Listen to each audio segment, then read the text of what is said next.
Mapagpalang gabi sa inyo mga kamangyan. Kumusta po kayo?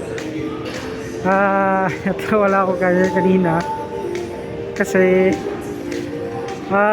medyo nasobrahan yata yung paggamit ng aking mutya.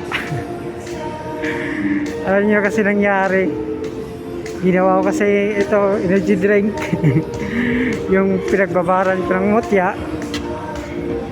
So yun guys, nangyari nga is nag-advance ng isang oras yung ko, baga nakalimutan ko na naging mabilis yung kilos ko, saka hindi napagod.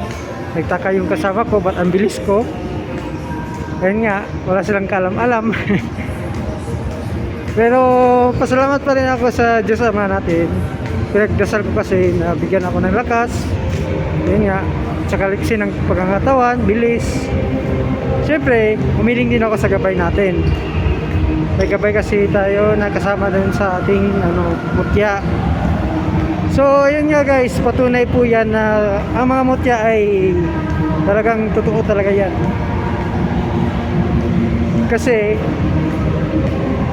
yun lang sa mga kagaya ko na bukas ang aking third eye, bukas ang pangatlong mata, nakakita talaga kami na yan, na yung aura niya tsaka yung gabay. So yan po ang malaking tulong po sa atin.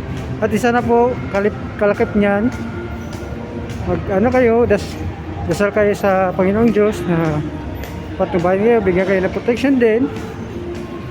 Tsaka hindi nyo na kailangan na kasama na dasalan yung mga bato nyo. Actually effective na talaga yan, natural na yan. Ang lang, dagdagan nyo lang na sa pagkain ng bato, yung mutya, ang ipakain nyo ay which is orasyon po, orasyon. Malakas po yan pag pinakain nyo ng orasyon, hindi kayo problema. Ayun nga, parang lang, hindi ko ramdam yung pagod sa trabaho. Kanina pa ako umaga actually, umaga pa ako nag-umpisa na magtrabaho. Hanggang ngayon, anong oras na? Natapos ako 12:30. So mahigit 12 oras din yung trabaho. Wala kasi dito kasi sa sa ibang bansa hindi uso ang 8 hours dito. Patibayan ng katawan dito, kahit kalabaw susuko dito sa pagod ng trabaho. Pasalamat ako kasi kahit paano dito sa lugar ng meron pa rin nagbigay sa akin na mutya, which is binigay sa akin ng kalikasan,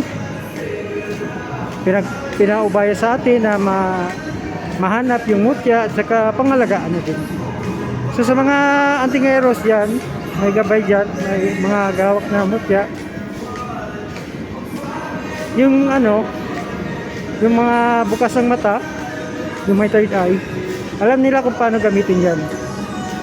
So ayun lang guys, so kita-kits na naman sa susunod natin. So paalam, see you.